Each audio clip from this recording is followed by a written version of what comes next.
Hey, guess what, guys? The Epstein files are officially a Democratic hoax. Yes, that's right, because Donald Trump is sick of hearing about them. Stop talking about the Epstein files. Donald Trump is raging, and take a listen to what he said to a reporter just yesterday. I know you want to move past all this intrigue over the Epstein files, but I do want to ask you to clarify something you said this morning. You said this was all a hoax. Has your attorney general told you this was a hoax? What evidence have you seen of that? No, it's not the attorney general. No, I know it's a hoax. It's started by Democrats. It's been run by the Democrats for 4 years. You had Christopher Wray and these characters and Comey before him. And it's a bad group. It started, actually, look at the Steele dossier. That turned out to be a total hoax. The 51 agents, the intelligence, so-called intelligence agents, it was a hoax. It's all been a big hoax. It's perpetrated by the Democrats. And some stupid Republicans and foolish Republicans fall into the net. And so they try and do the Democrats' work. The Democrats are good for nothing other than these hoaxes. They're bad for policy. They're bad for picking candidates that can get elected. I think that's enough of that. The guy went from saying that he's going to release the Epstein files to then saying there are no Epstein files and now saying that it's a Democratic hoax. While a large part of the reason that MAGA voted him in was specifically because he promised he was going to drain the swamp and share the Epstein files, share the JFK files, and everything else. And it makes you really wonder, why is he trying so hard not to want to share these files? What's so incriminating in these files that's making him fear releasing them to the public? It really makes you want to think, doesn't it? And what's also really interesting is the only people that are actually standing by Donald Trump when it comes to these Epstein files are Zionists. Why is that? Why do Zionists appreciate the fact that Donald Trump is just trying to bury it into the rug, under the rug? One of them being Ben Shapiro. Take a listen to this. When President Trump speaks for the American people more generally, and he says, guys, don't we have better things to do? You can understand his irritation. The man is trying to negotiate an end to a war in the Gaza Strip. He's trying to negotiate an end to a war in Ukraine.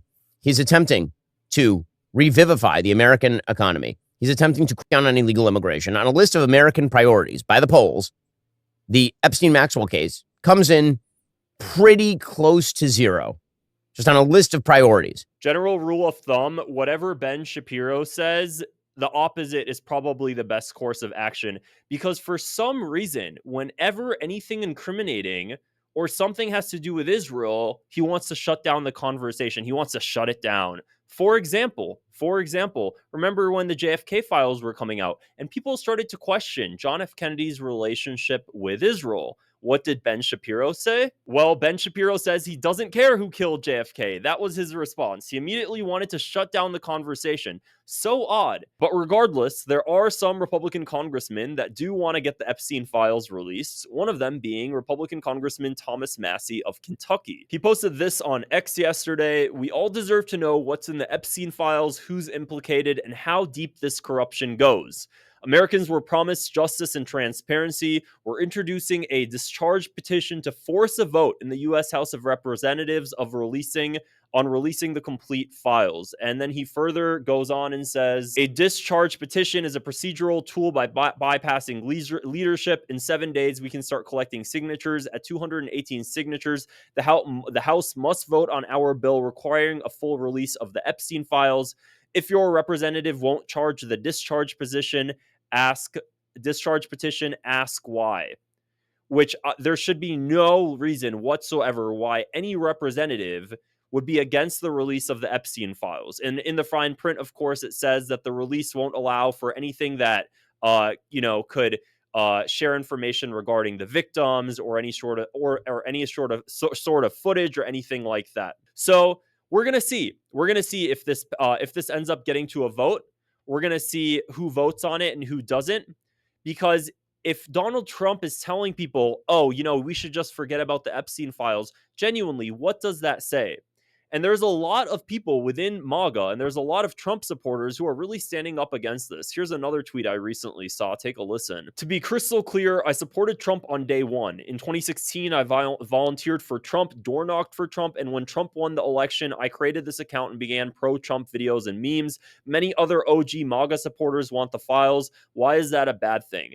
This is one of many and many and many and many tweets of Republicans calling to see the Epstein files, because this is obviously a really big deal. It's a really big deal when you start to be concerned about the fact that the Western world, all Western leaders, a lot of Western leaders are blackmailed by the Israeli Mossad. That's a little bit concerning. That's a little bit concerning. But Donald Trump is telling you to just brush it under the rug. All right, for sure, definitely. Somebody else commented and said, "Thank you, Congressman Massie, for delivering for us and not backing down to the Zionists who currently occupy our government." Another person here said, "To Trump supporters who are still hanging on, he would rather lose your support than release the Epstein files." What the F does that tell you? She's referring to a Truth Social post by Trump where he's basically saying that if you want the release of the Epstein files, then you're basically no longer one of my supporters. That's how far he's willing to go to try to shut down the conversation about this. I just find it incredibly weird and dark. Honestly, though, I don't really have high hopes. Even if the Epstein files get released, anything that could actually be incriminating against powerful leaders is most likely going to be removed if it hasn't been already.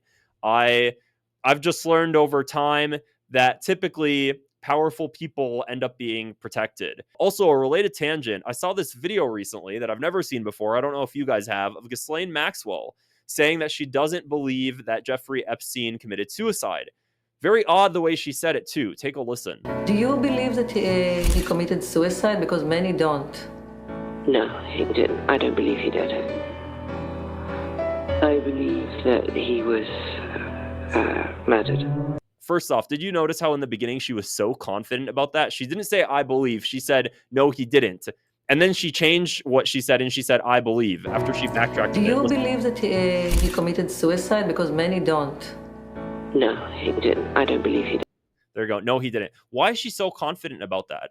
You know, of course, this doesn't mean anything. It's not like you can use this in court and be like, "Oh, well, Ghislaine Maxwell said he didn't." But why is she so certain? And why does she think that he would get murdered? Why? Unless he's doing it because it's part of something much, much bigger than himself, because it's part of a larger scheme to blackmail powerful figures. So I'm just sick of it. It's just crazy. Oh my gosh, the Western world is literally ran by PDF files, blackmailed by the Israeli Mossad. That is literally the state of the world today. That is the state of the world today. Anyways, if you guys like this video, make sure to click the subscribe button below, and I'll see you guys in the next video. Bye.